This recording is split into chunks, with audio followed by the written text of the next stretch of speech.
Hang on. Good evening. See, I wasn't even ready. If you're just listening live, you're listening to United Public Radio Network, also known as UFO Paranormal Radio Network, or just plain old UPRN on 105.3, 107.7 out of New Orleans, Louisiana.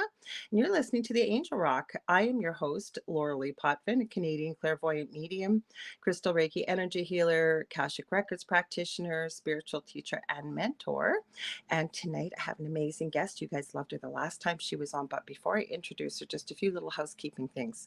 Hello, Sandra Sharp. Glad to see you here. Please make sure if you like the show that you share the network with your friends and family. There's always something for everybody here. We're always getting new hosts, new show concepts and ideas. So share, like, and subscribe. The other thing is we are over on Roku. The Angel Rock is not yet, nor is the thing at the foot of the bed, which I also forgot to mention. That's my show, my new show I co-host with my good friend David Hansel on Thursday nights. But David and I are talking about it, so you may see our shows over there. But there are a lot of network shows on our own channel on Roku. And because of this guest, actually, I figured out how to tell you guys every week how to find it very easily. So instead of having a channel code, what you do is you go to the channel store. You're going to look up UFO space P as in paranormal. There's going to be a whole list coming up. You are specifically looking, I think it's the third or fourth one down, for UFO space paranormal and United Public Radio, I believe it's called. And you're going to click on that. And that's our network channel. Thank you, Sandra, for sharing. And if you want to be part of the conversation, like Sandra is here, please head over to UFO Paranormal Radio, whether it's on Facebook or the YouTube channel.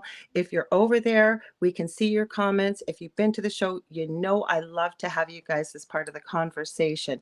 One little thing about Facebook. If you are over there, what we're finding, you have to go to StreamYard.com/Facebook first. Give them permission to use your picture and your name. Otherwise, you just come up as Facebook user, and I have no idea who you are. Hey, Zach, man, welcome. Well, on to my amazing guest. I think I remember to tell you guys everything. Hang on. So her name is Sonia Roy. She is a retired RCMP officer. She's a medium, master holistic healer. She's an author of a plethora of amazing books, a spiritual teacher and mentor. She's a shamanic practitioner. She has so many things, guys. She's one of the most fascinating ladies. I could talk to her every day and it would never be the same conversation. So I think tonight we're going to talk about energetic hybrids, but we'll see where we go with that because she has been travels all around the world. So welcome, Sonia. I'm so glad to see you. Hello, I'm so glad to be back. Thank you for having me. Oh, well, we tried, like we were talking about that before, and we knew she was going away. We were going to squeeze it in, didn't quite work out. So here she is. And I purposely did not talk to her before she came on the show because I want to hear, just like you guys are going to hear, you have gone traveling. So what was your purpose? You were going traveling all around the world. We'll get into a bit of your history, but people have seen you before, but if they haven't, we'll get into this and we'll kind of back up a bit. So what was your plan for traveling around the world? I guess I needed to go to Peru. I'll trust the words that come out of my mouth. I didn't even know you went to Peru. I knew you went to Europe and over there. Okay. Yeah, and when I was little, I was watching this cartoon on TV, and it was called The Golden Cities. The Mysterious Golden Cities, and it was a cartoon. But at the end of the cartoon, there's always a little a human clip, a 5-minute documentary kind of thing about what inspired the episode of the cartoon. Never seen that done before or after that. Right, that was the only show that was made like that. So and it was really calling me. Like I needed to go there. And then later on, Shirley MacLaine was talking about meeting an extraterrestrial. Shirley MacLaine, like the actress Shirley MacLaine? Yeah. Okay. And so she had a special on TV, and I was like, I need to go to Peru. And then I got into college, and I was on my own, so I was paying for everything. And I saw the ad come to Peru, and I was like, and for like a nanosecond, I was like, yes. And then my mature, very guided and respectful of budget, timing, and all that. And like, no, now's not a good time. And I delayed. Well, the opportunity to go to Peru didn't present itself again until 2006. And that's when I first went there. and absolutely fell in love. I love the people, I love the food, I love the music. I'm just in my element when I'm there. So I went back several times. And what I started doing is people are like, oh, your trips sound wonderful. Next time you go somewhere, can you tell us, can we go with you? And I was like, I guess so, right? Really, whatever. And this turned out to be a thing that I do, is I take groups to the different chakras of the planet. So Peru is the sacral chakra. You might have to tell people what chakras are, because there's people that are going to be listening from all over the world that don't have a clue what a chakra is. Okay. Well, should I finish the traveling part first? You can, but people won't have a clue what you're talking about. They'll go, what's a chakra? What? Do you want me to tell you quickly? It's an energy center usually located within the core of the body, above and below the body, helps connect us to spirit as well to the ground, if you will, to Gaia. Recently, I've heard another definition quickly, that it's our spiritual batteries, which I really liked. But there's also ones that pertain to the word earth, right? Go ahead. Sorry, Sonia. But personally, I wouldn't call it batteries, but it is definitely where the energy arrives in certain areas of your body and then gets distributed to the different organs. I didn't go through the whole thing. I haven't had a chance to tell you about this yet, but I've been listening to a bunch of collectives that have been channeled, and I thought it was fascinating. So I agree with you. It's not it's like an entry point, if you will. I just said it quickly because I knew people would connect to that, but there's a lot more to it. It's not what gives us our spiritual. It's more what you said. But I thought people could kind of connect that it's an energy center, if you will. That's where I was going with the battery. Yeah. But there's one. No, it's not a battery, because a battery tends to mean that you've got the power there, which is not true. You do have to focus this energy, bring the energy in. It has to circulate. It has to move. So if you have blockages, then you have to do some personal work to clear those things out. You can have an overactive chakra, which means it gets used a lot, and then the energy may be depleted because it's used a lot. Or you can have a blocked one, which means the energy doesn't move, and because of that, you can't utilize it. So yes, what I do with oh, go ahead. Sorry, I was just going to say, I have a bit of a delay, you guys. I should have let you know. I was just going to say quickly, crystal Reiki is such a misnomer, because that's what I work with, are the chakras, or some people call them chakras. You were right.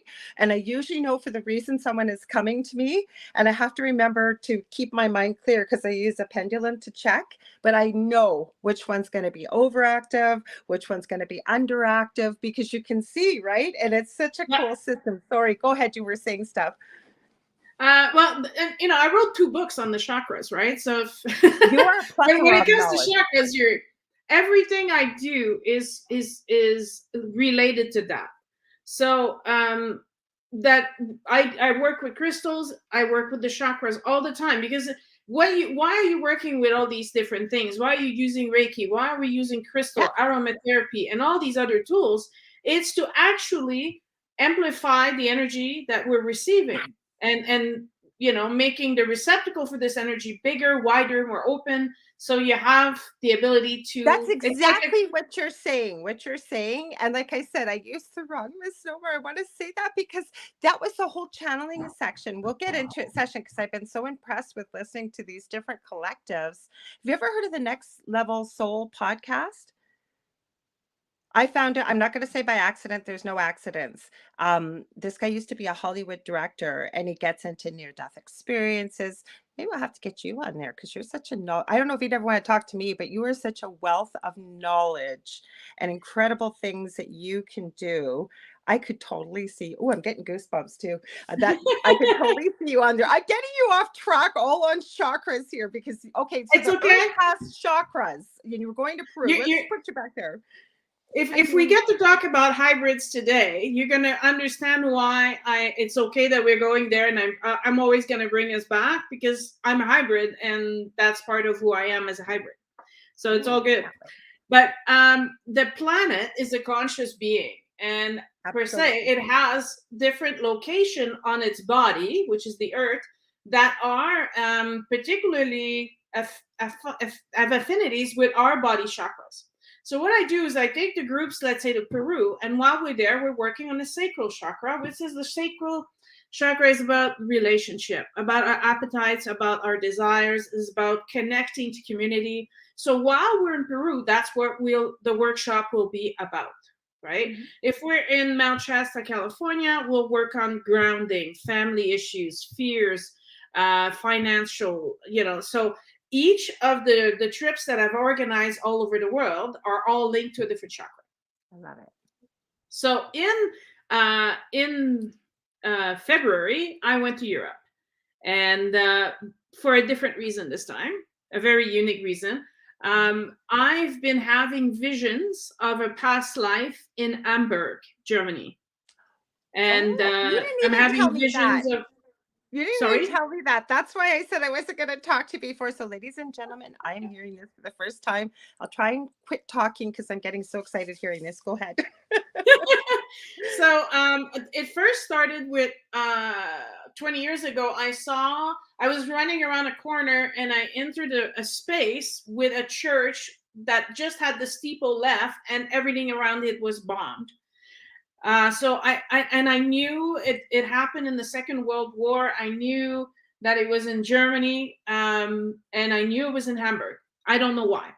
I have a great affinity with the music, so I was part of the swing Heil generation of the kind of resisting the Nazis movement by not adhering to the strict rule of living. And then I started having visions where I would go for ice cream and having visions of where I worked and knowing that I died not very old, right? Okay. And it keeps coming and I keep having dreams. And I realized that because there was so little time between the incarnation that in Hamburg and my coming back, when there was very few years in between, I didn't have time to clear this past life. So I basically grabbed the old backpack from the previous trip and came into this life with the backpack already full. So it was important for me to go to Hamburg and verify, am I crazy or is this real? You're right? not crazy. I'm not crazy. I want to tell you before you continue your story. The last time you were on, the first time, I talked to you the night before. You impressed me so much. we're going to get to your podcast by the end of this, but I went to you guys have to go check out all the stuff she has on, I think it's on Podbean where your podcast is. I have gone through so many things on there because I'm a lifelong learner and I love to talk what we've talked about chakras. And again, goosebumps, that's my sign for truth. It is not cold here. And I learned so much from you, and I do. Well, I'm grateful. Thank you. No, because I have to give you props because the one thing I think that, and I would never tell somebody their gifts, but what I've noticed with you is when you teach, and I can say that from listening to your podcast, you simplify it, not oversimplify it, but it's enough for anybody to be able to understand, whether they come from a spiritual background or not, and it makes sense. I think that's one very, very important thing, because it's interesting because we had a conversation at the store. I work in a store one day a week to meet different people and make it easier for people who don't have a vehicle and can't come see me outside of town. They can see me in town every Tuesday. And my friend is sitting beside me and this guy comes in and he's talking and I'm like, yes. Mm-hmm. And we're talking and she's not saying anything. And I know she doesn't understand what he's saying. She has no clue what he's talking about.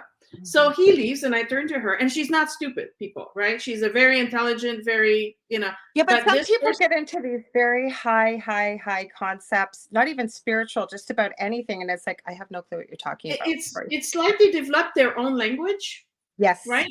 And so I'm able to translate what they're saying into, so I turned to her, I said, this is what he said.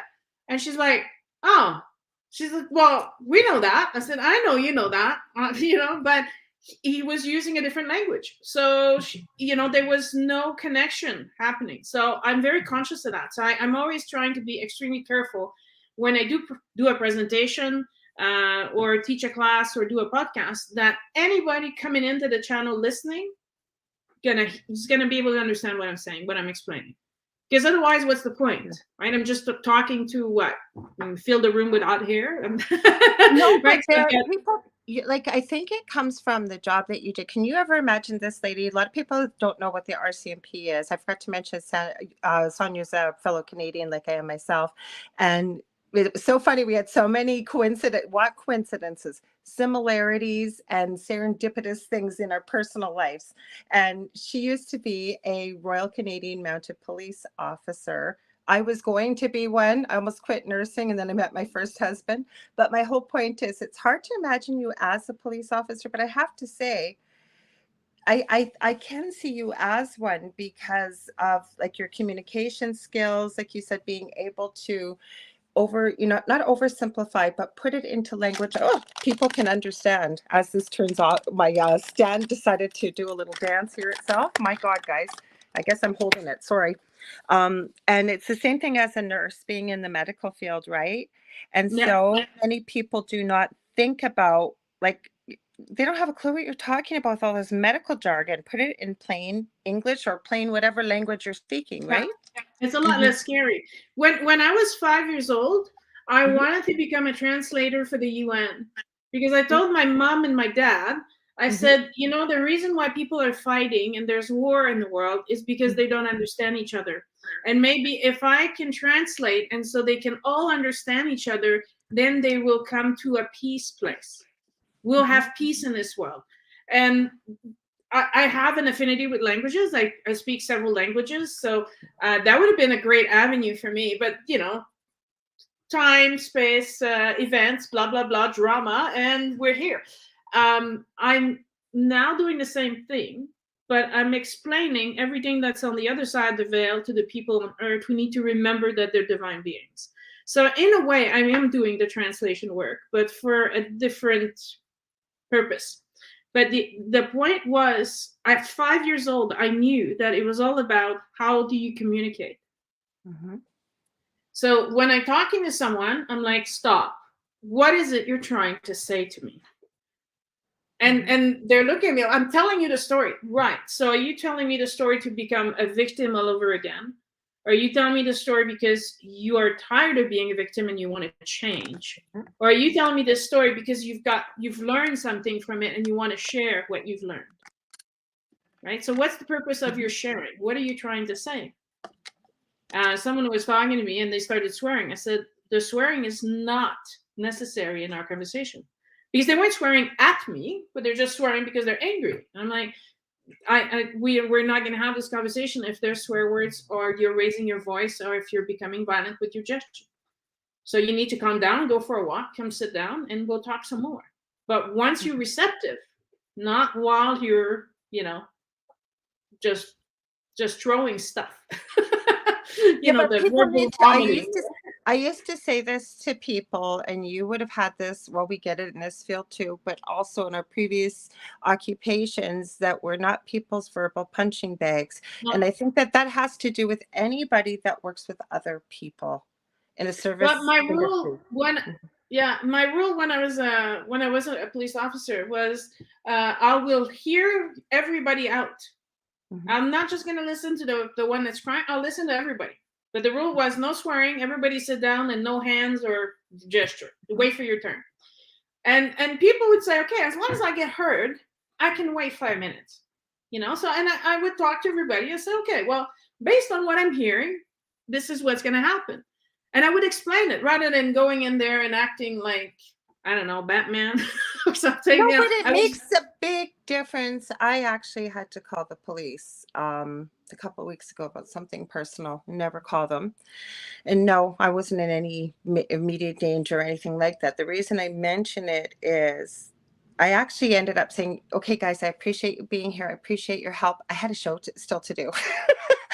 And I had to get going. Those guys would have sat there for hours. But what was so wonderful was they listened objectively and with respect. And I think if anybody treats somebody else with respect and you know that you're going to have a chance to be heard, that it's a much more peaceful environment, especially when you set the boundaries or the parameters for how this is going to play out, right? Yeah. And that's how I interact with everyone.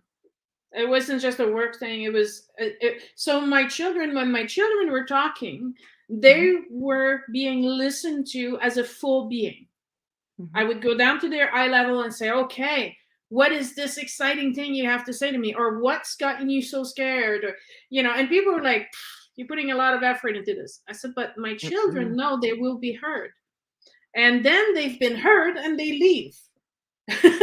Well, they share what they have to share, and they would go back on their adventure world or whatever. But they carry that skill forward into the world, because I've done the same with both of my boys.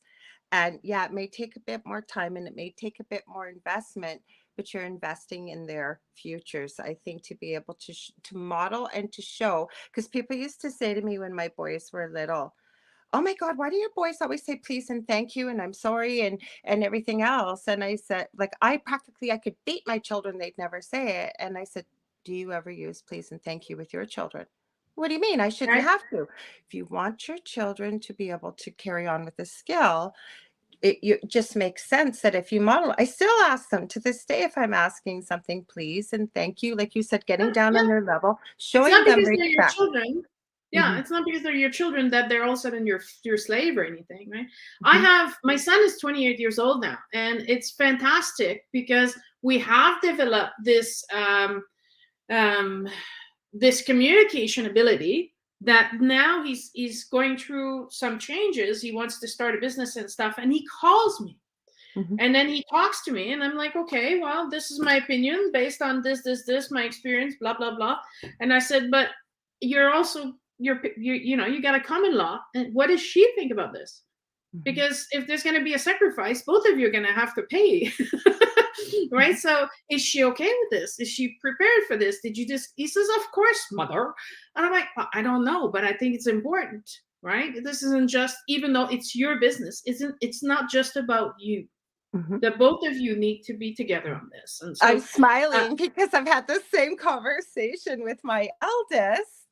And he didn't, I couldn't believe that he didn't quite understand about common law. And most people are common law nowadays, right? They don't get that little piece of paper, but they don't realize the laws. Sorry, I got a dog here. The laws that apply to it. So it's so funny, but the point I'm trying to make, and although we're talking about our children, I think that we need to do this with all human beings too, right? Is the fact that you invested that time, you found out what they needed, and like you said, then they went on their way, and then but they filed that away. So now in the future, they don't just think of you as your mother. They think if they recognize that you have some wisdom, and they're interested in hearing what you have to share, and they knowing full well that if you've been asked for your opinion, you will express it, but you're not going to be, it's going to be no skin off your nose, if you will, your back, whatever, if they don't take your advice, right?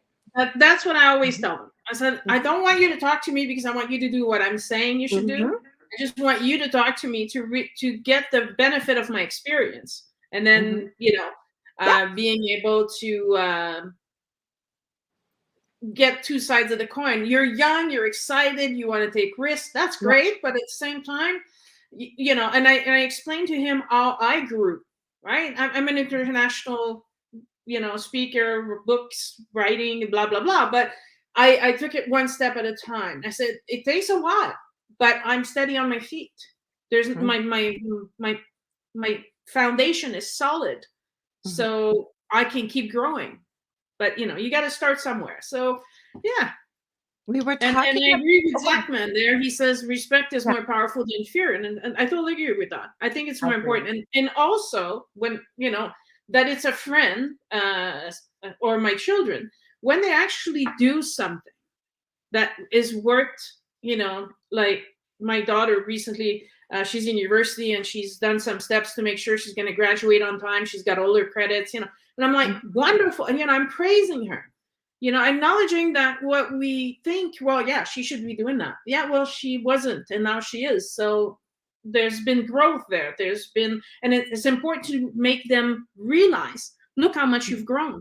Look how much wiser you are, right? So bringing the good stuff out, not just always pointing. Yeah, focusing on the positive. I always remember that, focus on what you want to see, not what you don't. And I use that a lot with spirituality. I'm going to stop us for a second here.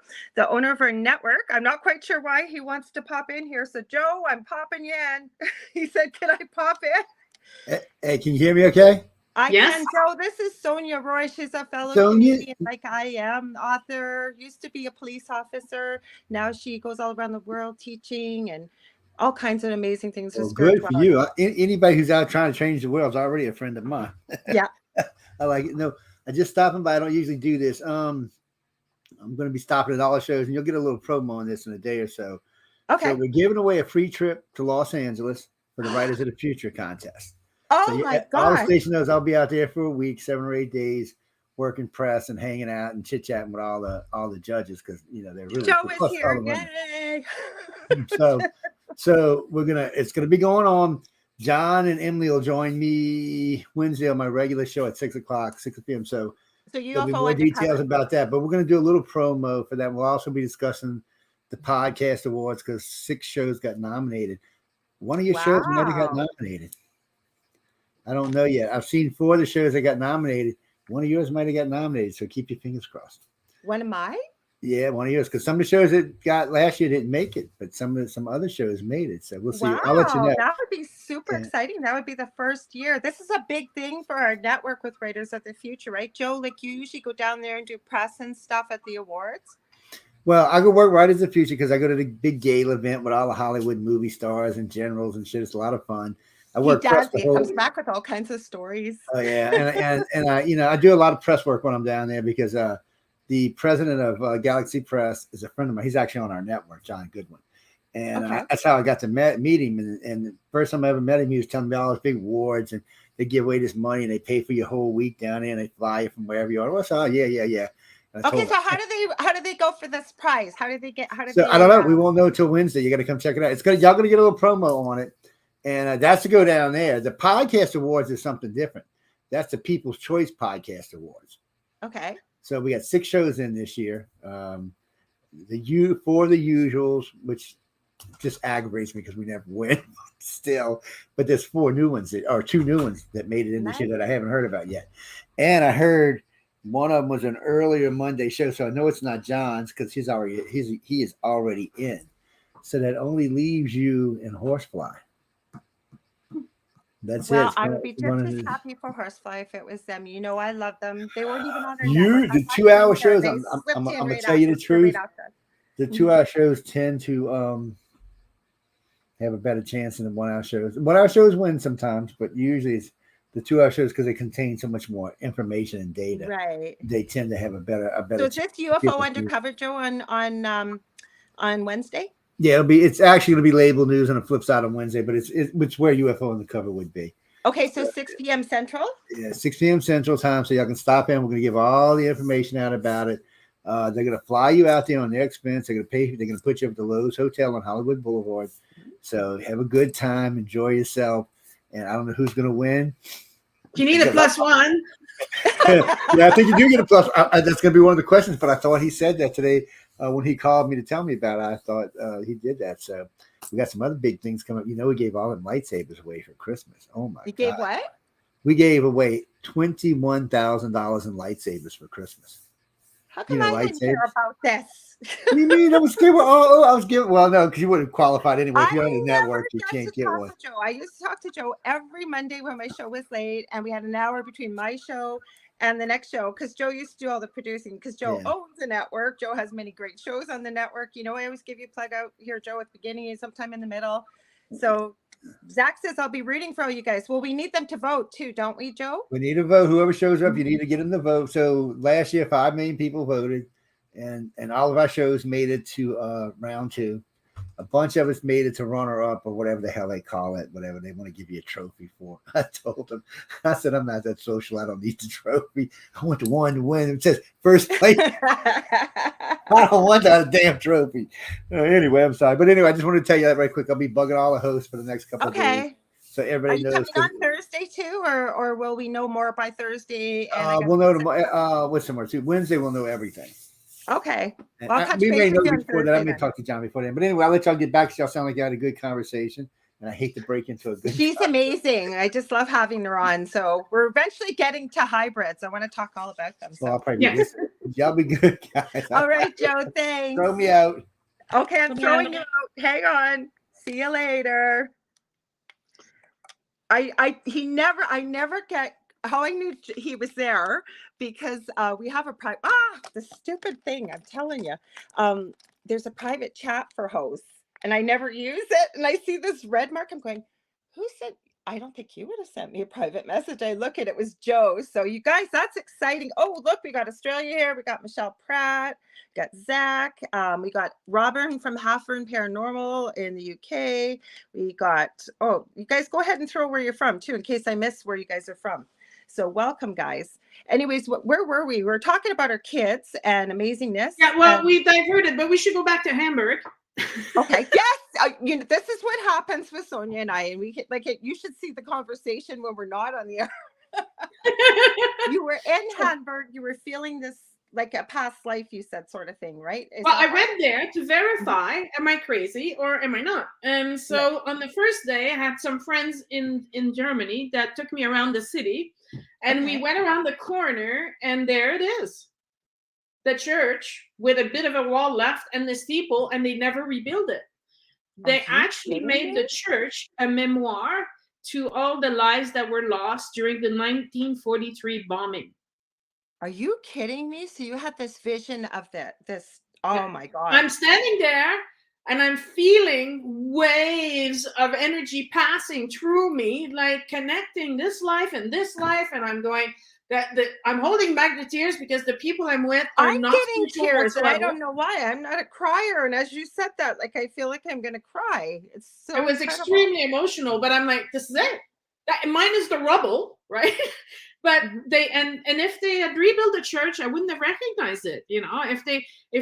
Because they rebuilt everything around it, but they left the church. Were you looking for it? Were you looking for it, or you just happened upon it while you were on the street? Well, I was gonna look for it in the next few days while I was in Germany. That's what I meant. So you just happened upon it then. Okay. Wow. On the first day that I got there, and it was just like boom. I was like, wow. So the next day when I did, having confirmed that it was Hamburg and it was definitely a past life, and I definitely was there, I went to look for the Nazi headquarters where I was interrogated and mistreated. And then all that's left is a plaque. And during that bombing in 1943, 70% of Hamburg was destroyed. And so the place where I used to have ice cream and the place where I used to work were all, wiped off the map. You can see pictures of what Hamburg looked like after the bombing, and there's a kilometer wide of nothing, Wow. So I was like, okay, well, I can't see the other buildings, but I'm definitely, the church is good enough to confirm that this happened. And what it did when I had these waves of energy travel through me is basically reawakening my DNA this past life.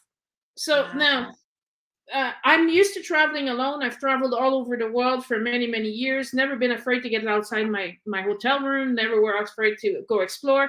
And all of a sudden, I'm afraid to even open the blinds in my hotel room. I'm afraid to be found out. I'm afraid to go outside because something bad will happen to me.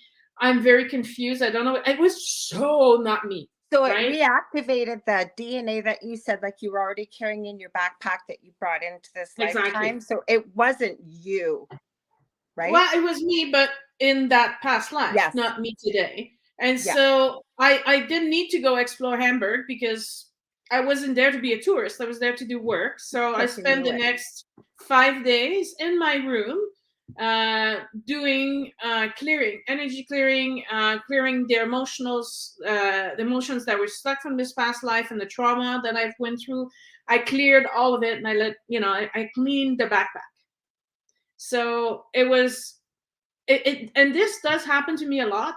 When I went to Egypt, I had another kind of occurrence and relived a moment in time and space. So I'm in the same space, but 5,000 years ago, and I'm literally seeing 5,000 years ago what it looked like, and so it happens to me a lot. But this was the first time that I was clearing a major trauma, and so it was very interesting, and that's what I help people do when I do these different travels, right? When I was in Peru, a lady says, I'm in terrible pain right now.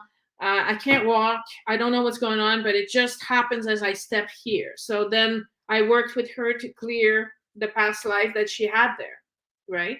So that's what I do. So then I went to Sweden and to England to teach and also to make new connections. So I got people from England coming here to Canada for retreats, and also organizing, because of COVID, right, was some of the contacts I had are, I've retired or no longer doing this stuff anymore, and I need to find new contacts to rebuild in England. So that's what I was doing there.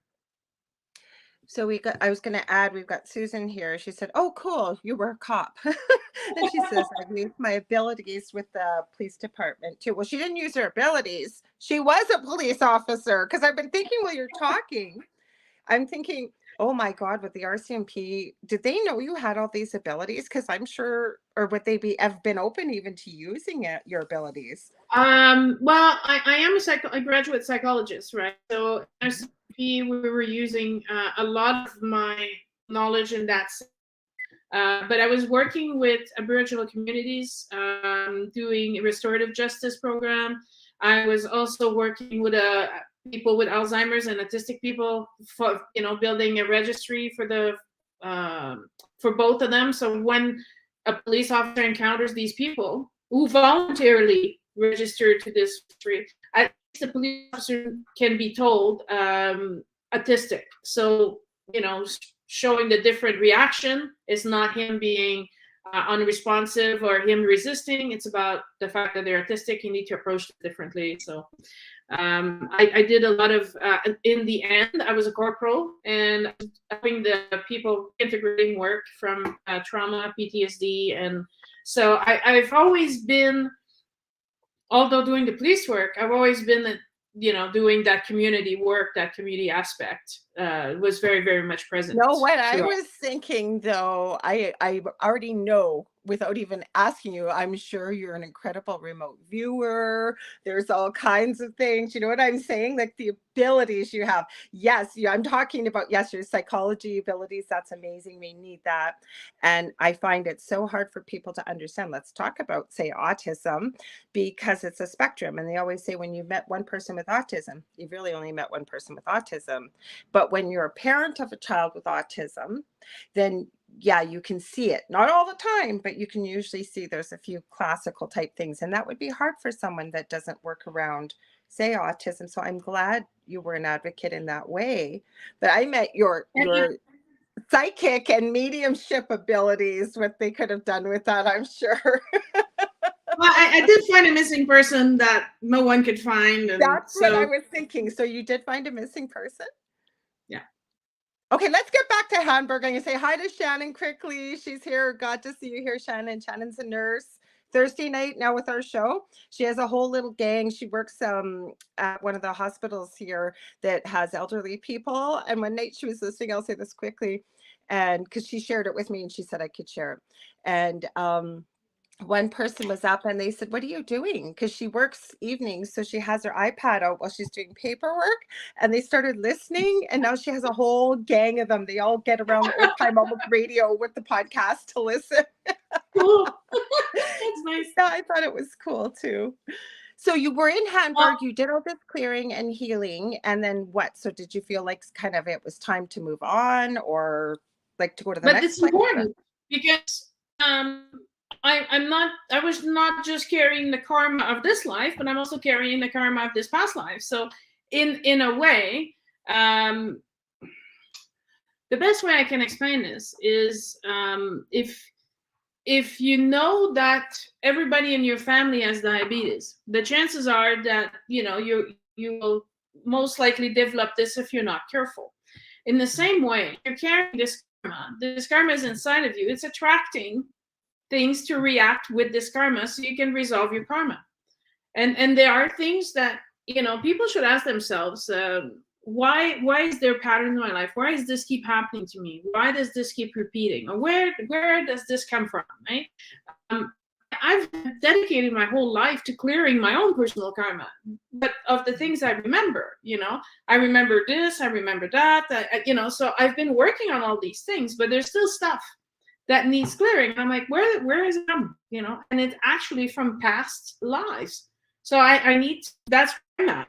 clearing the karma of these past lives and making sure that I'm clearing as far back as I can, so that this incarnation is now free of all these things, the self-sabotaging that comes with this karma, this weight that you're carrying. But don't you think, like, I know you'll probably agree in some way, shape, or form, though, that every single individual that is here, all I keep hearing, first of all, from spirit, and you kind of said it in a roundabout way a few minutes ago, I noticed it, we have forgotten who we are. I was having this conversation with somebody off air on the weekend, but how can we remember who we used to be if we never knew who we were, first of all, because we are powerful. And I don't mean from an ego sense, I know you know that, but also that every individual on this planet right now, you have special abilities, you have special skills, you have a lot of wisdom and experience Absolutely. and past lives because of what's going on right now to be here. You volunteered and we need you, right? But we're going to be carrying a lot of stuff in our backpack too with all the lives we've lived. And, I teach a workshop where people can go into past life. Yes, you do want to remember. I was just going to say that. Oh, hell yeah, you want to remember. So I teach a workshop where people can go back in their past lives. So I have this very young student. She's in her early 20s. And she's like, oh, well, I've done this.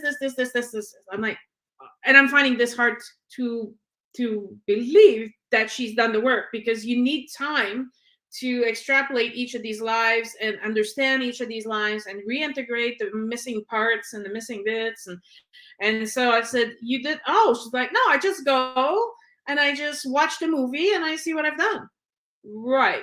But that's like, you watched a movie. You haven't, that's not the purpose of the workshop that you took. During the workshop, the idea is you take one, you examine what was your responsibility? What did you create? Did you create hatred? Did you create love? Did you create more karma? What kind of karma? And then dealing with this karma. What I found, to answer Michelle, you want to remember, because once you heal the trauma, when you heal what was traumatizing, you are adjusting your frequency to a higher frequency. And therefore, again, your chakras absorb more energy and you're able to do more. You're able to use your sixth sense and your gifts more appropriately, because they're more open and there's less fear, because your fear can come from your past lives, right? You misuse your power, or because you had power, you were mistreated. You need to heal all these fears. You need to clear all the garbage, because then you can access the information. So, for example, one of my past lives, I was an oracle in Delphi. But there was some jealousy involved, and there was some, so I was given the opportunity to clear that. And now my sense of clairvoyance and my sense of knowledge is amplified. The message come in loud, clear. I don't even have to ask a question. I get the answer. Because I've cleared the trauma, I can access the gifts. In another life, I was an herbalist. I had my little shop. I was quite dark. For my liking. In this life, but all her windows were covered with herbs drying. There was herbs hanging from the ceiling. She had these little drawers with all these different healing herbs, and people would come to her and from surrounding villages and areas, and they would come and buy herbs that I needed to clear the trauma. Right? So yes, it's important to do the work to get there. It is important. What? And this is how I can introduce hybrids now. Oh, good. I want to ask you one question. You know what? And I know this happens with almost all my guests, but especially somebody very intuitive like yourself. I know, because I'm thinking, how are we going to get to hybrid? We're going to get to hybrids, I know, and you already picked that up. But I wanted to ask you very quickly, because I can almost feel like I can hear these questions. And I want to remind people quickly, I forgot to tell you, if you know somebody that says, oh crap, I forgot to watch live, no worries. There's always a replay on YouTube, on Facebook, and anywhere where podcasts are carried. Our shows are carried, where there's podcast, talk radio, so iTunes, iHeartRadio, Spotify, Spreaker, you name it, Podbean, we're on there. Anyways, I wanted to ask you just very quickly, and I know this is not a quick discussion. We could do a whole show on this. What are some examples? Because I know people are going to be asking, well, how do you just clear the karma? Like, what do you do? Do you have some examples or exercises? I know you've got stuff also on your pod. Like I said, you guys are going to want to go to our podcast after this, believe me. So what would be some examples? Because I know people are going to think, well, what would I do? Well, the first thing I did, because I'm alone in a hotel room in Hamburg. I went on to I sell music, so I went and got the music for the Crystal Bowls, and I listened to that, and that helped realign my vibration and clearing some of the confusion. I couldn't even think straight, right? So I started with that. Then I realized this awoken a lot of emotions. So I took one emotion at the time and examined the emotion. And it's a process, right? It's hard to explain because it's something that I teach during like a week-long retreat. But the process but you have to feel it, right? Like you have to feel it. Yeah. You have to acknowledge it. You have to work through. You have to go through it, basically, and that's what people don't want to do. That's where the fear comes from. Yes, but I'm safe. I'm in this room and I'm safe. So I went through the confusion. Why am I confused? Why am I feeling like this? And then the answer comes and the feeling comes and then like, okay, but I can let this go because it's not in the here and now. And it's understandable that I felt that way. It's being forgiven to yourself as well, right? It's a whole process of reintegrating this part of you.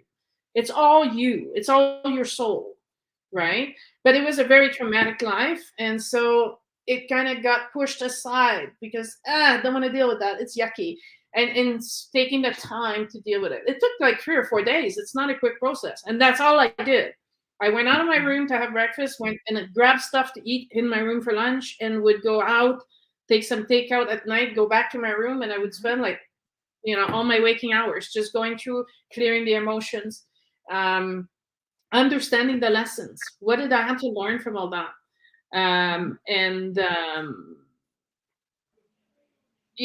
Being able to be free. So accepting. Oh, go ahead. Sorry, go ahead. So it's the process of going through each of these emotions one by one, understanding them, and then integrating them, feeling them, and then letting it go. Because you don't need to. I didn't need the fear anymore. I don't need to be afraid to go outside. I didn't need the confusion. I'm not confused. I know how the world works, and I'm safe.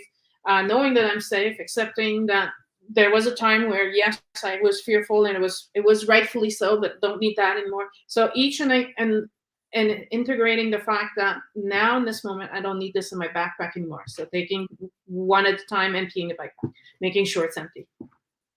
That's what, okay, thank you. Because that's what, and again, we're oversimplifying it. It's not that it's difficult. It's one of the biggest gifts you can give yourself. It can be difficult going through it, but it's one of the biggest gifts you can give yourself. But you just don't say, oh yeah, I was sad in that past life. Yeah, I don't need that anymore. Goodbye. That's not quite how it works.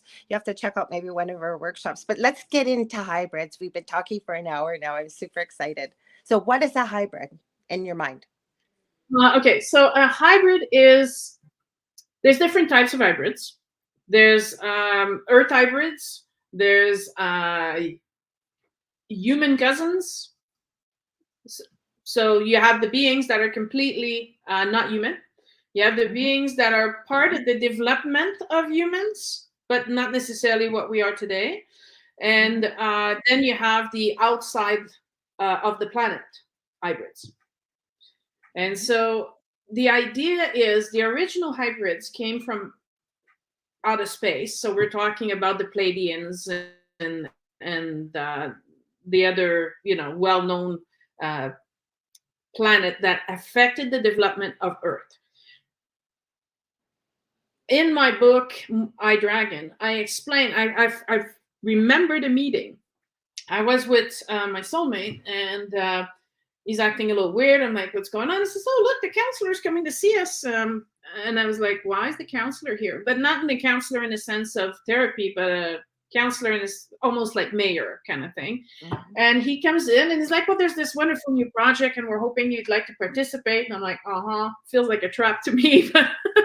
So I'm very skeptical. But the idea is they were looking for people to volunteer and come to Earth and assist the development of humans into becoming full creator. And so in those races, you have the elves, you have the Oris, you have the Pans, and you have the centaurs, you have the dragons. They came And they were in their original form while they were helping us. Eventually, though, conflict arise. Like, I can tell you the histories of dragons because that's what I am, so I know the full history of it. I love dragons. It's hard to see, but I drew this with all this symbology all interwoven in there. It's hard to see, but I love them. And unicorns and fairies and element. I could go on and on. Love them, love them. But go ahead. Yes, let's talk about it. So they came to help humanity. At one point, through different religions and different events that happen, there's been a dichotomy happening between that world, because they do have a little bit different frequency than the humans do, right? We're very stuck, very anchored in the third dimension, whereas they're more in the fourth. Yeah. And so take stories about gnomes and fairies and goblins and trolls. I right? have a problem with gnomes.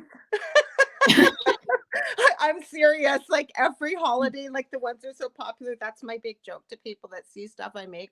I have a problem. Sorry, I didn't mean to stop you, but I'm going to throw that in there.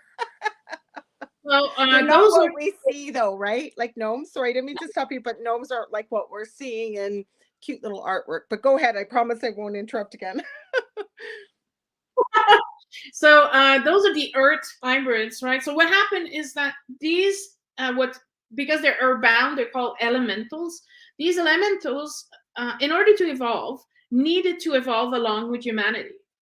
But now humanity is either afraid of them, shying them away, or they're becoming too dense that they can't communicate with them. And so they're stuck, right? These elementals want to continue to grow. They want to do their work, and they want to do this. It's important for them to cooperate with humanity, but they can no longer do that. So the karmic board decided to allow certain people, certain elementals, to be born into the human sequence, understanding that if you're now part of humanity, you now also have to not just help your people, but also do the full course of human consciousness, awareness, the ability to co-create and all this. So they have like a double soul purpose, if you will, because they're there to they evolve their group. So elves, fairies, or whatever, but at the same time, they also they've tacked on that they have to deal with the human part of them as well. I was one of those resources that I've read. They are saying that your first nation hybrid, you only bring 10% of the hybrid with you. Oh, okay. Right. So yeah. So but if after 10 lifetime, then you may have 25% of you. Inside of you, so it's becoming a quarter of you. So it's important to integrate this quarter into the full human that you are. So a lot of people who are hybrids often will feel that they don't. I felt like an orphan, and I was born in a family of 8 children. It made no sense to feel like an orphan. I was surrounded by people, but I didn't feel like I belonged there. I felt that they were so different from me. I talked to the stars, and I was like 5, and I would talk to the stars and say, you know what, this is too hard. I don't like this. I want to go back. Come and get me. As if, a ship would land and I would get on the ship and leave, right? And they're like, no, it's important that you stay. You have an important role. And I'm like, no, I don't want to do this anymore. Arguing with these beings that only I could see, obviously, and saying, but this isn't cool. This is not what I signed up for. This is, because we're hypersensitive to violence, we're hypersensitive to other people's emotion. They ran like being on the beach and having this big wave hit you, right? And I think, okay, it's water, but the force of the water just push you back. Well, the same thing happens to me with emotions, right? So it's hard to navigate this third dimensional because I'm so sensitive to all of the unseen stuff that nobody else can seem to see, but I see it, I feel it, and I have to integrate it to this third dimensional world. So there's a real struggle. Usually, hybrids are deeply connected to the earth, either helping the earth gain consciousness, saving the earth, preserving nature. There'll be an important part of their life that's dedicated to that. Animals? And Animals too. Yeah, That's a definitely. connection. Yeah. Yes, absolutely. I Yeah. have a question So for now, you after you start describing this. I have a question for you. So go, go, give me you a want me to question. ask? Okay. So you said that, and I completely understand what you're saying, but you said that there's many lifetimes and you eventually get down to that 10%. This is a question that's about You myself start at because I don't, pardon? you start at 10, and Okay. every incarnation, more and more of the hybrids gets Okay. integrated. So, like me, I was 50% human, 50% dragon. Okay. Because I have a question for you. Now, this has been proven to me. I believe it's been proven. Mhm. So many years ago, excuse me, I was going through actually my Crystal Reiki course, and I happened to meet this young person that I was helping sort of mentor and stuff. And one day I was talking to them. We were taking a course or something together, and he stopped and he goes, I know you. I said, well, of course you know me. We're talking on the phone, on Skype. He goes, no, I knew you. And he proceeds to tell me, I used to call you Maeve. And he claims he was an angel in a previous life. No, who am I to question that? I don't know if he was or he wasn't, but I do know that he was finishing another person's sentence. Both of them were finishing each other's sentences. This was on my previous network. I wish to God I had a copy of this podcast. They had both been to heaven and they were describing what was up there. They were finishing each other's words. It was crazy. Anyways, as soon as he tells me, he goes, "Do you know who Lady Titania is?" And I go, "No." And then I found out when he mentioned one of the Shakespeare novels. I'm not into Shakespeare. It's Macbeth or it's one of them. I can't remember. She was Queen of the Fairy Realm. Apparently, I was her sister. Yes. And he said, he Mhm. described me. He said I was tall. He said I had long, black, shimmering hair. It almost looked like water, like down almost to the back of my feet. I said I could have done any hair commercial. I had these really silver eyes. And he said I had this crown though that looked like all these black twisted thorns sort of thing. There's a reason why I'm sharing this. So as soon as he said I used to call you Maeve, I went, that wasn't my name. He goes, "What do you mean?" I said, "My name was Maven." I knew what my name was, and I'm getting goosebumps as I'm telling you this story.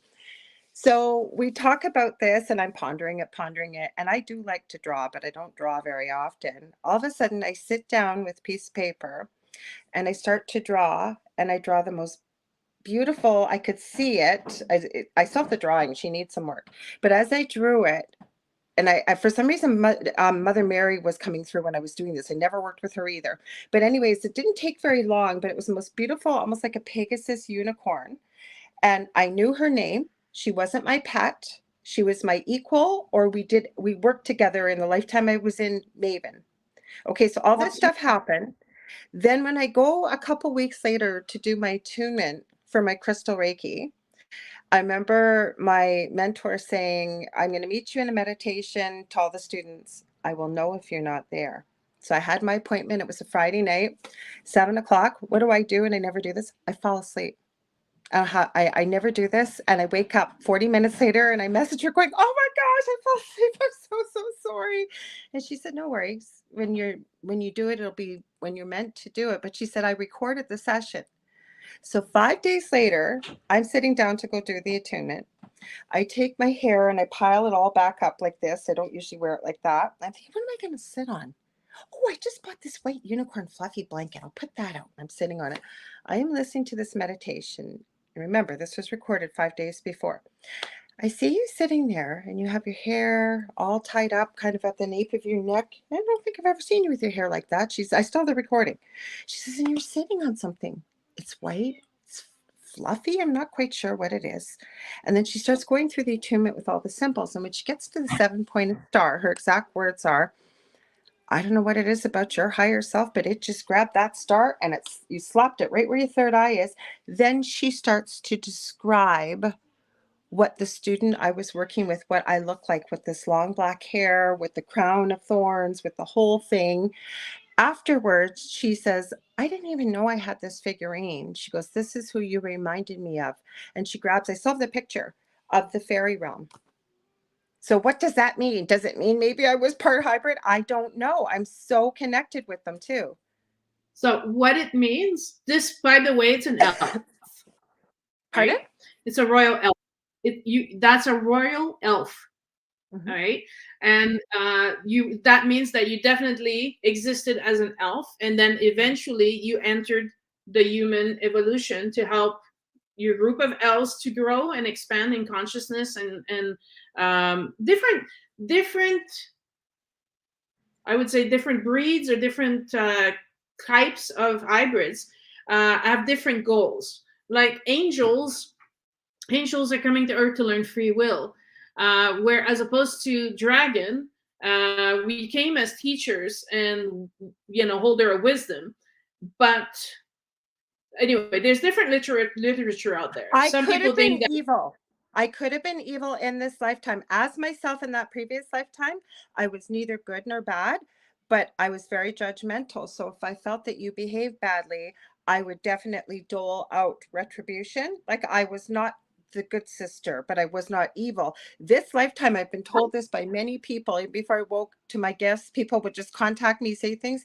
I had a choice when I was born that I could continue in the vein of the dark or in the light. I chose the light.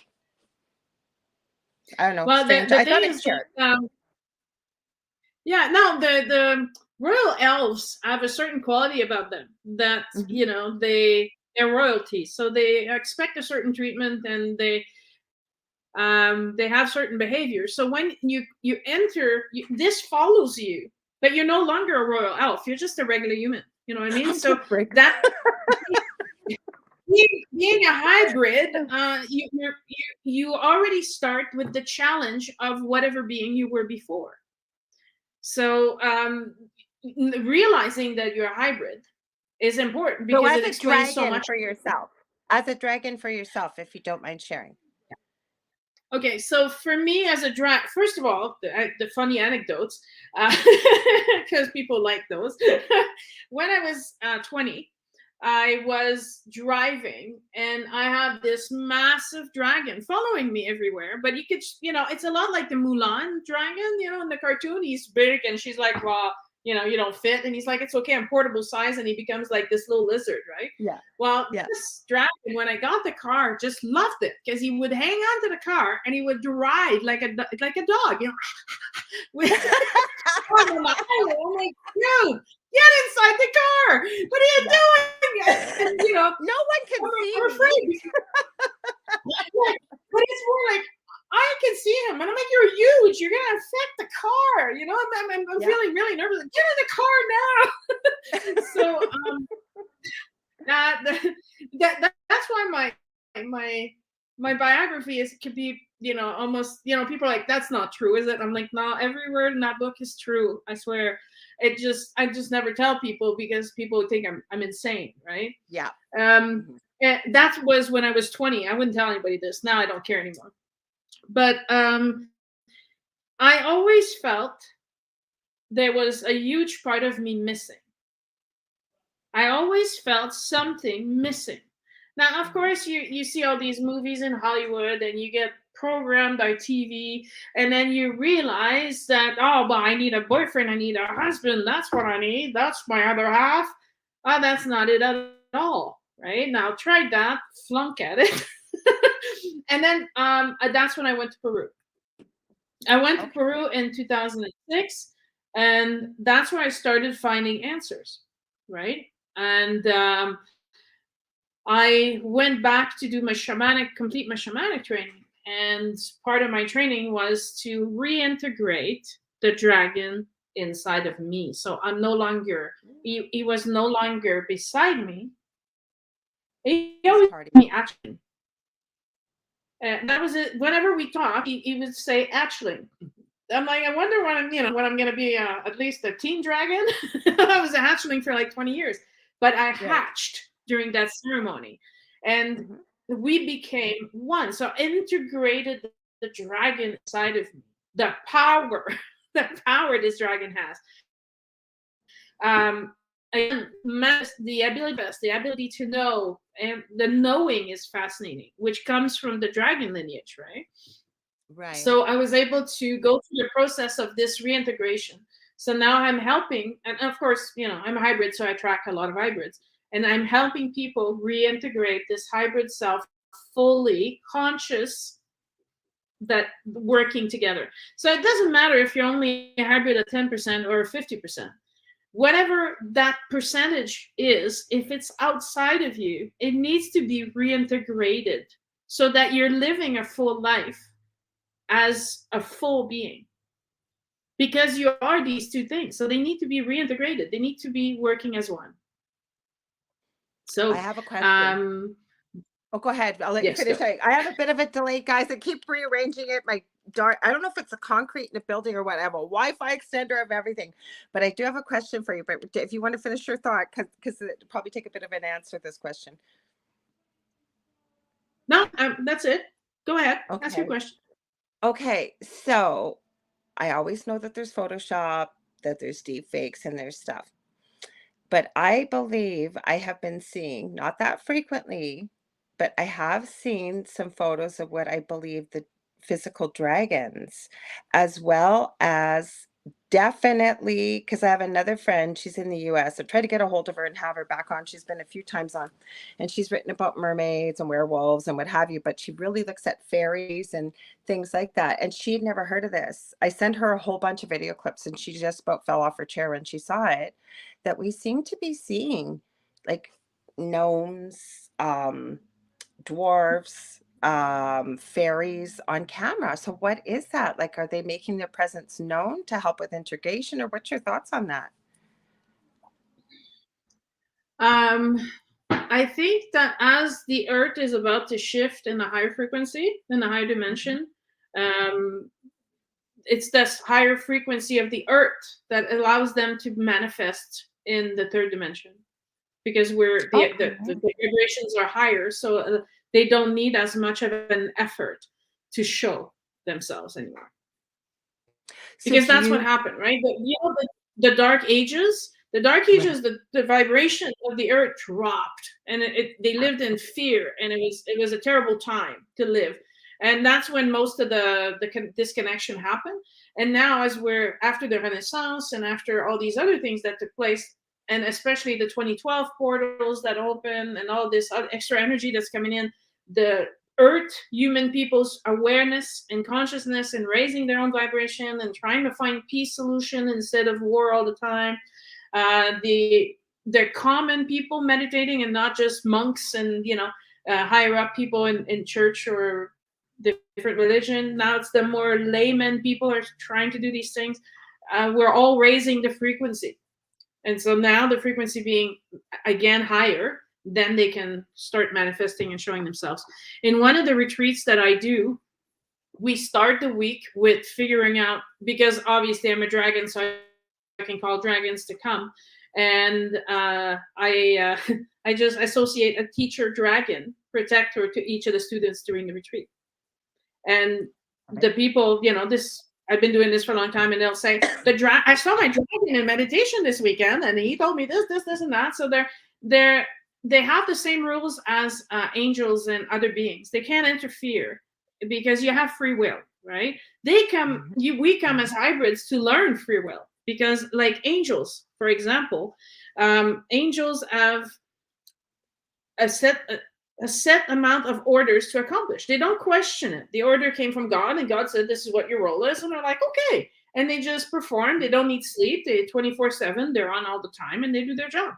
When they become hybrid and incarnate as a human, all of a sudden, that's when they burn out, because they do everything for everyone, and they don't know how to set limits. They don't know how to put boundaries, and they become, completely depleted. And they come to learn their free will. And boundaries, I'm guessing. And boundaries. Yeah. Well, and that's the part of it, because as an angel hybrid, you're of service 100% of the time. But now, as a hybrid human angel, you need to take care of you. You now have a body. You need to eat. You need to rest. You need to have fun, right? So they're as I said before, each and every category of hybrids come in, and they have their own set of things to learn. Like for dragons, we're supposed to learn humility, not abusing our power, and not being so judgmental. So apparently, dragons are certain dragons. I won't put everybody in the same basket, but certain dragons are said to be high and mighty. You know, a lot like the How royal about elf. materialistic? Because of no, is that just folklore, like with the dragon's gold and all that, or is That's that the part of it? folklore. Okay. There's that's the funny anecdote. I will tell you the history of dragons and what happened. So dragons Okay. came. They were actually they were a physical being on Earth, and Mhm. and you know this because you know, and this is where you look into mythology and you go back and look into history. China has dragons. Europe had dragons. They were dragons in America. The ancestors of the Incas had Quetzalcoatl. It's a hard name to pronounce, but he was a dragon with feathers and wings, right? So Okay. dragons were all over the planet, and they were teachers. Now, you know, you don't take a 5-year-old to university and sit him in a classroom and say, "Look, this guy is brilliant, and you can learn from him." Right? So, in Mhm. order to have access to the dragon knowledge, you had to dedicate your life to learning and to prove to the dragon that the knowledge you would receive, you would be used wisely. Okay. Right? That was very, very important. So, therefore, you would have to be tested by the dragon. Dragons, being huge, tend to either live in a lake or in a cave in the mountain, right?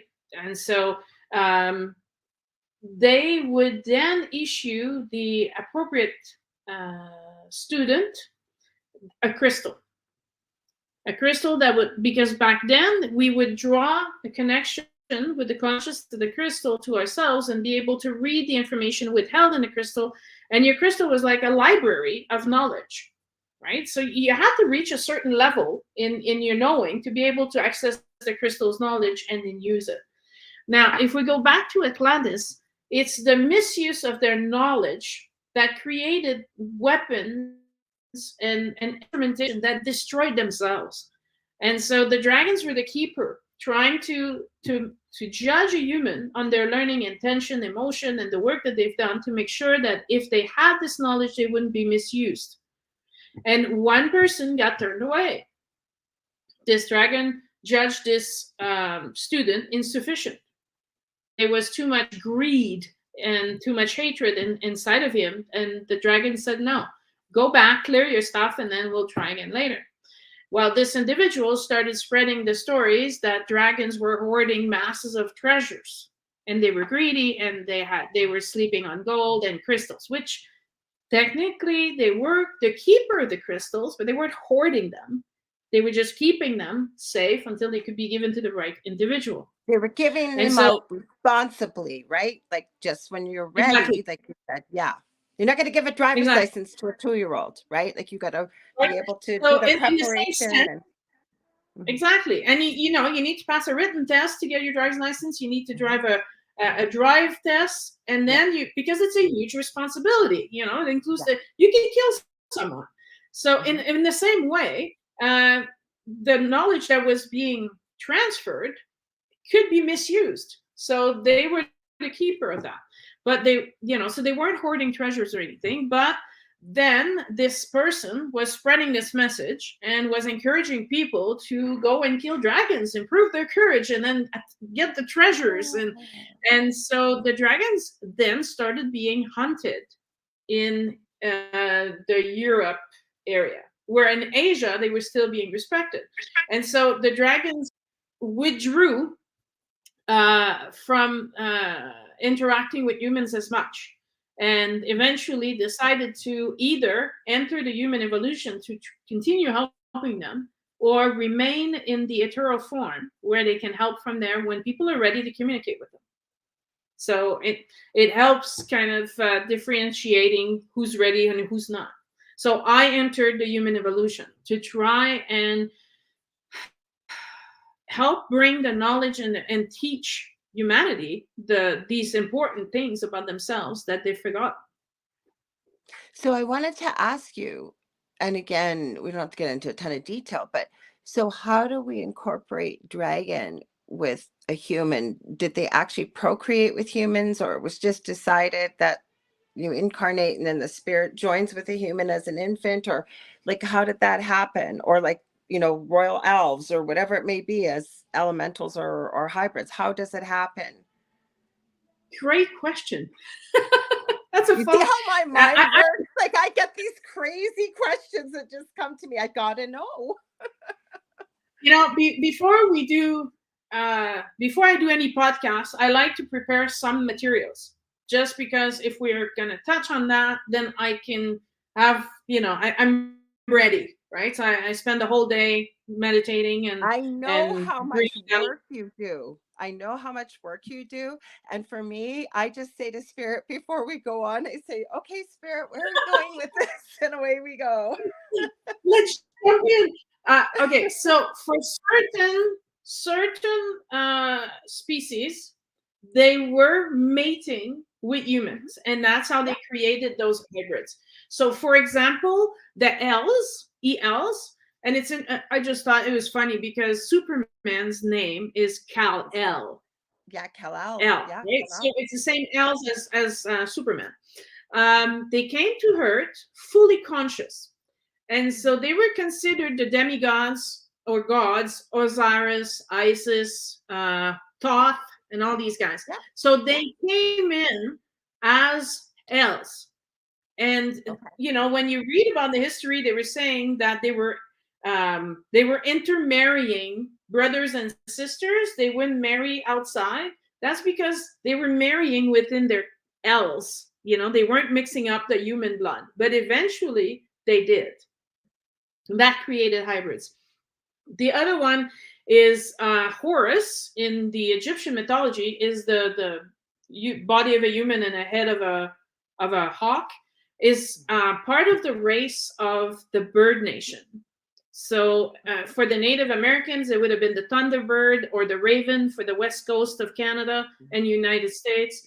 It would also be Garuda in Buddhism and Hinduism in China and Thailand. So all over the earth, these beings, the Horus beings came, the human bird hybrids, and they eventually married into humans and created those hybrids. In the case of dragons, a dragon didn't mate with a human. What we do is we're taking our dragon soul and we enter human evolution with it. Got you. Okay. Yes. So there's the two different ways. We're getting lots of questions and comments here. So go ahead and then I'll get to questions. Mm-hmm. Okay. There's one, for example, in the human cousins. We didn't really talk about them. The human cousins are the mer people, so mermaids and selkies.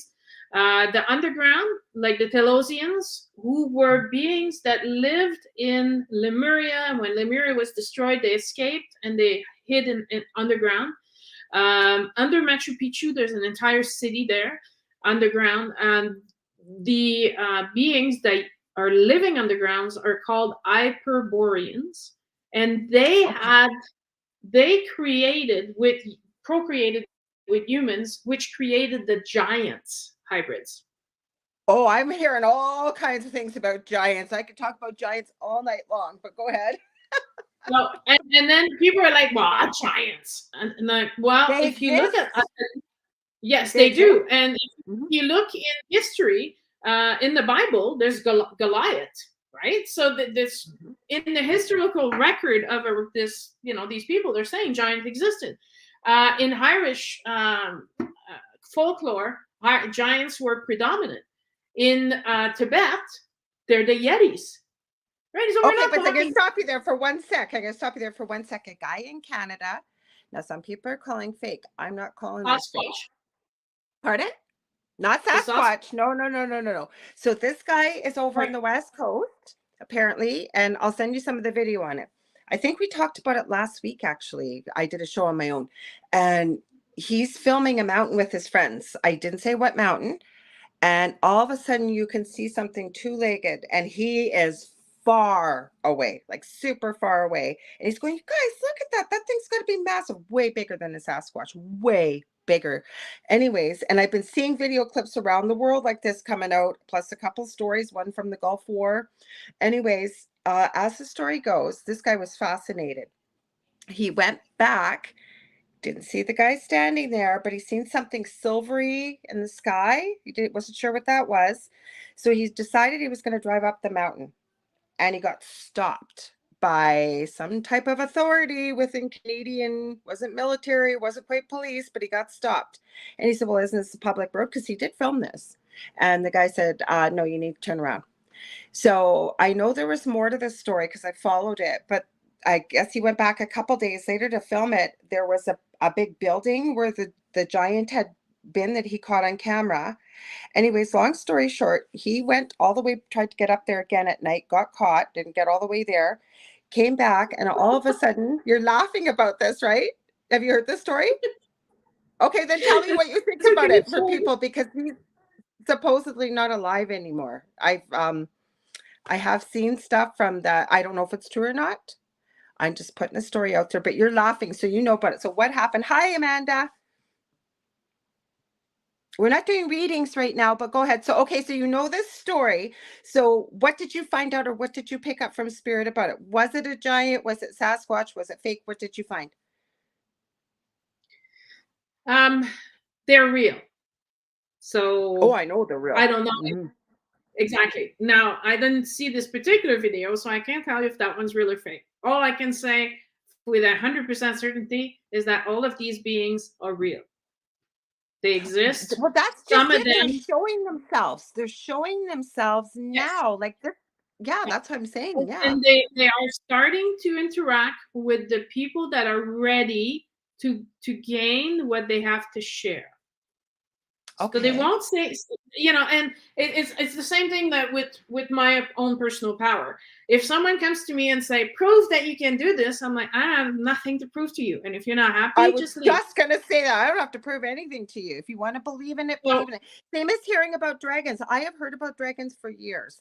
Like even in my previous home, as I just started this journey, the first girl that came locally, she met me at the door and she was so serious. And she said, I ended up talking to her for quite a while. I hadn't met her physically, and I had worked with her mom years ago she was a secretary at the nursing agency I was at, and her mom had just recently passed. But my whole point, I mentioned this, we started talking. She said in particular, she called in everything because her guides told her, you need to bring everything you have ever connected with.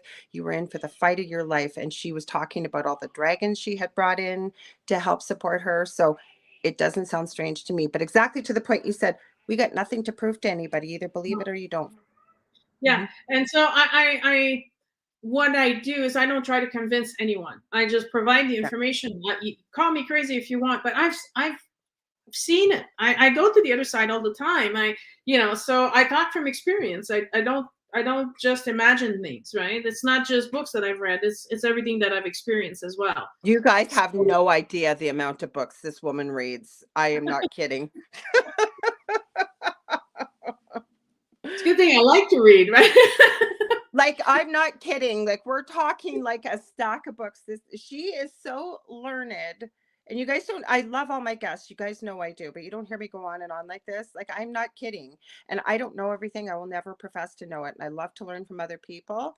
That's why I was pushing your podcast. I don't do that with other people either. I am telling you guys, there are so many gifts in what you share and the knowledge that you absorb, and then are able to basically pull the nuggets from it and explain it in a language people will understand. And I love it. I take all the fluff and I just keep to the basic facts and what's important for you to know, and why was it taught in the first place by Kuan Yin or by Buddha or whatever. So what was the essential of the message before it got all buried under stuff.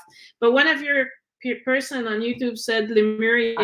I got a whole I got a whole podcast on Lemuria. So if you want to know more, I suggest you go there. It's a whole 90 minutes of it. So tons of information and the research and the science discoveries to prove that it exists and what it goes all about. And so that can we tell people what Lemuria was? Because it's most people have heard. Lemuria was an entire civilization that lived on the continent of Lemuria in the Pacific Ocean. And they were the best way to imagine what it was like. You have to go to the Polynesian island, like Fiji and Hawaii and Tahiti, how they are living closely with the principle of Huna, the spiritual principle. They're very close to the nature of, they live with nature and not destroy it or assimilate it to become, the boss of nature. It was a culture very much like before the whites and, the French, the English, the Spanish, the Portuguese came to the America. How did the natives live? They lived close to the land. They lived simply. Instead of cutting trees, they would pack up their teepees and their trees and keep, only replace what needed to be replaced rather than ravage the earth. So that's the way the Lemurians lived. So to a more cultured, experienced being, they would look down on them and say, "You're savages." Why? And because of they lived in community. But maybe they didn't cover themselves as much as the Europeans did. But they had the matriarchal culture. So the mothers were there was a respect there. The decisions weren't taken by one person; they were taken by the elders, people with experience, with life, life experience and knowledge. And so the decisions were slow. Nothing was done quickly. There's time. So everybody had the chance to talk. Everybody had a chance to participate. Everybody was treated as equals, even children. Children's lives mattered just as much as the elders, right? So that's Lemuria culture. Eventually, there was technology. Like Lemurians used crystals. Lemurians, used tools, but it wasn't part of. They didn't let that overtake their lives. Now, there's a branch of Lemurians that eventually are like, but technology would be great for this, and technology would be great for that, and they wanted to expand on the technology. And they encountered an argument with the elders where the elders are saying, no, you're taking away too much from the person, from the man or the woman, right? The human. There's something to be said about growing your own garden. Yeah, I could have a machine. I could have, I could have machines do that stuff, but am I going to appreciate it as much? If it takes, a machine, it can make chairs. They all look the same. And you can make 10 in a day, where as a person making a chair, I maybe make 1 a day. But my time, my effort, my energy went into that one chair, as the other ones, the 10 other ones, are empty, and they might not be. There's so many health benefits, though, too. Like you said, growing your own garden, getting your hands and your feet in the soil. I make things by hand. I everything, like I make so many different things. That's when I do my meditation. But you put a piece of yourself basically into everything you make. Like you said, that chair or whatever it is, because when we even look at the laws of energy, and you can feel the difference, whether you believe in that kind of thing or not. You really can, because you can pick up the energy that people put with their time, their love, their creativity, and whatnot. So I agree. Yeah, there's a local person. She makes these knitted animals. Oh, Aragumi or the crochet? It's crocheted, yeah. And she's I think that's Aragumi, Japanese, and it could be any animal, super cute like that, and they're crocheted. So this lady in town does these, and I buy them because every time someone has a baby, this one's mine. Every time someone has a baby, it's a little octopus or a little dinosaur or whatever. And I said to her, I said, you do something special to these things, you must put love in them or something, because I can feel the energy in them, right? And she's like, every time I finish one, I hug it and I kiss it and I'm so happy, and I'm like, I feel that. That's why I buy this stuff.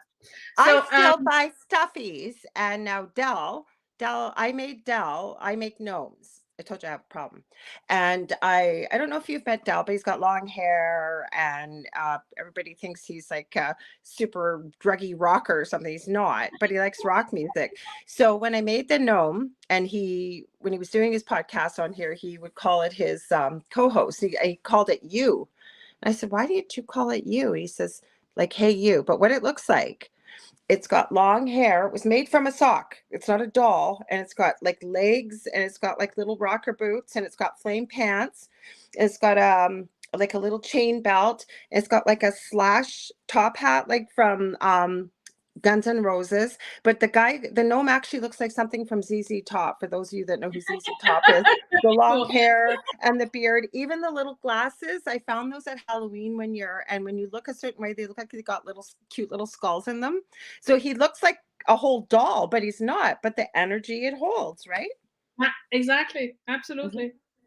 So they So, split off with technology. You and I could talk for hours. Sorry, guys. This is what we do. We get off on a tangent. So so split these off. group decided to move from Lemuria and settle in Atlantis. Atlantis was a land inside the Atlantic Ocean, Okay. right? It was a few days, few days, maybe a month, I don't know, but for sailing from Greece.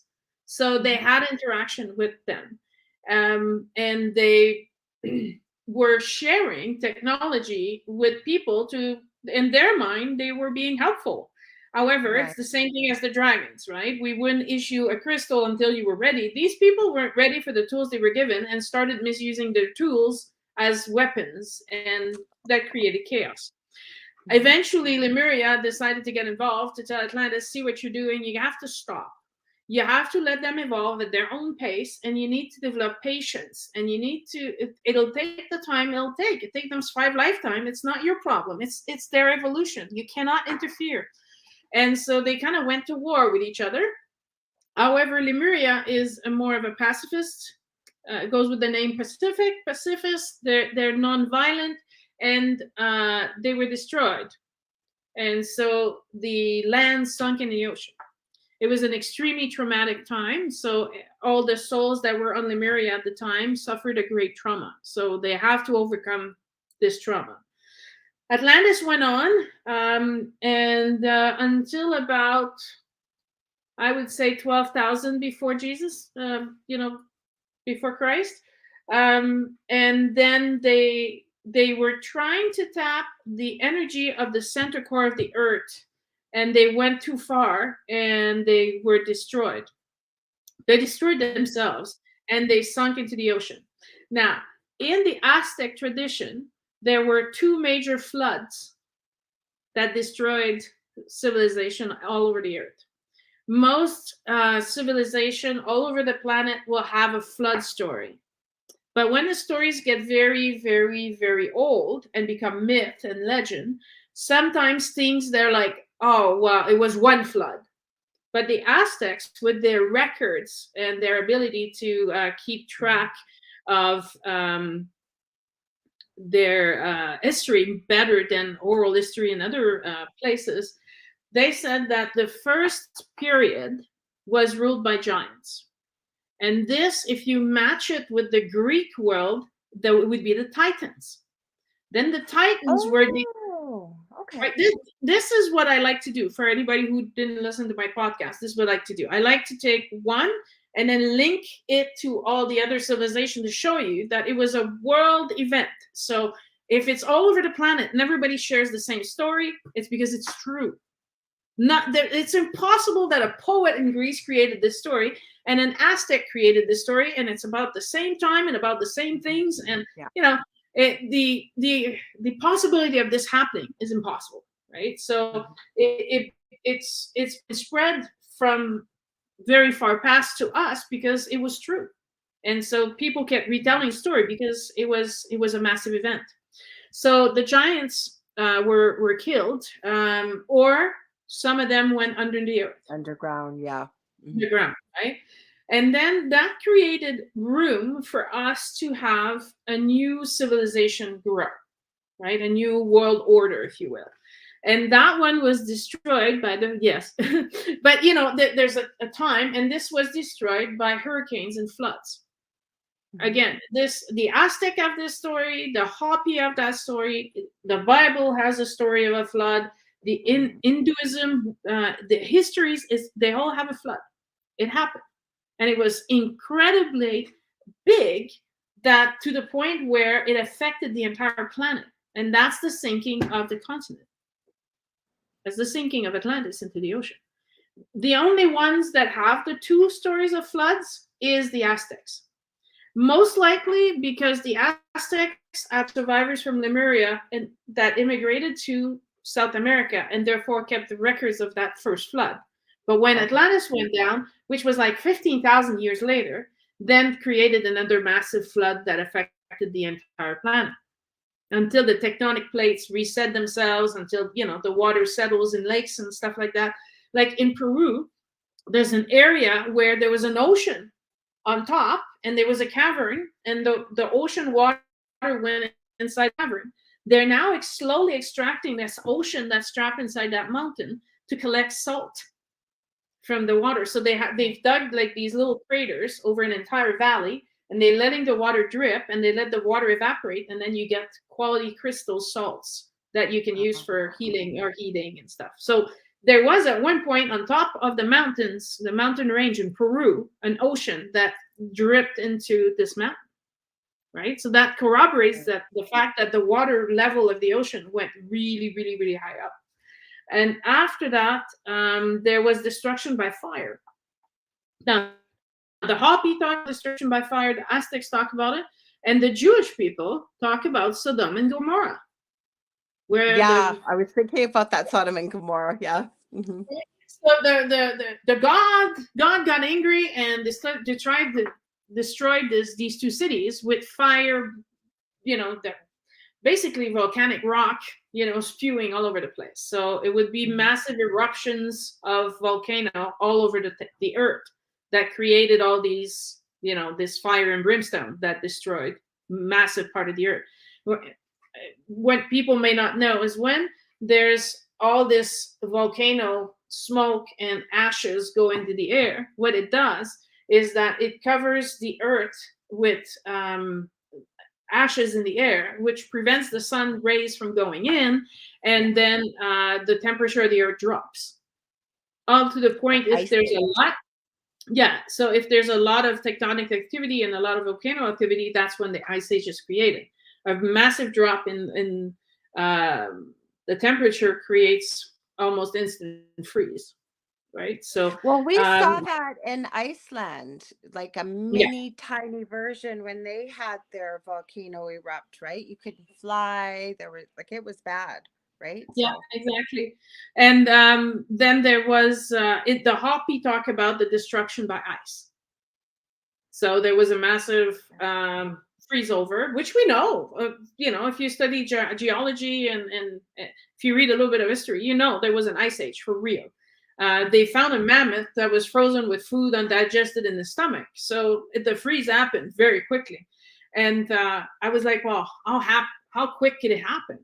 Well, 3 days without actual sun, the temperature would drop so fast that it could create massive storms that could create this freezing. I've seen cadavers that have been frozen in the ice that they found, and there's no decay. Like they look like they were just flash frozen. So I believe you. Like, and they're like thousands of years old. Like, how do you get that, right? It has to happen really quick. Honey, exactly. We are almost out of time. I want to have you back on. Will you please come back on? Because people had so many comments that we're starting to get into questions here, and I could talk to you for forever and ever. Will you do that again? Or are you running away on your travels again? I am. I'm going to spend 4 weeks in Quebec because I also like to teach in French. So I will be teaching 5 different classes during 4 weeks. And I'm also, while I'm there, people who don't like doing the long distance stuff get a chance to meet with me if they want a soul reading or if they want a treatment or a Akashic record or whatever. So while I'm there, I work with them. So I'll be back mid-June, just in time to start the retreats here in Drumheller. I wish to God I'm right in the middle of Canada on Lake Superior. So I'm going to have to travel if I ever want to meet up with you in person. Because I'm so far away from Quebec to drive there. I actually have driven to Quebec before, but it's a long drive because you either got to go around the oceans, and Ontario is so big. Anyways, what do you got also coming up? Are you working on any more books? How do people get a hold of you? We got to tell them where to find your podcast. Yeah, I have a book that came out in English in December. And we're working on translating the book to French right now. Okay, what's it called? Because we didn't even talk about your book. What's your book called, the new book? Well, this one is the deluxe version of the 13 chakra from ancient Egypt. And so I think we did talk about that when you came on then. I think we did. Okay. So this is the revised edition that has it has over 200 and I think it's 210 crystals with all their properties and how you can use them.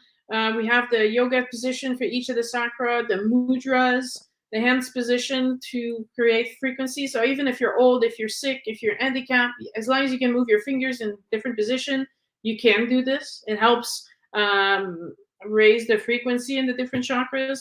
And it's all in this hardcover magnificent book. It's really, really pretty.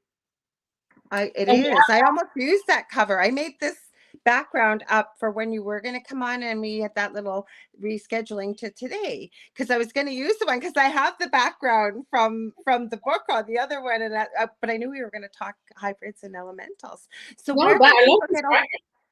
pardon? I love this background. Well, thank you. So where can we get how can people get a hold of you? Yes, that's the background. Yes. They can get, the easiest way I would say go on the website. So soniaroy.com. And there you can contact me through Messenger, through emails, through phone. If you want to schedule an appointment, I always tell people it's easier by phone because otherwise there's a lot of go back and forth.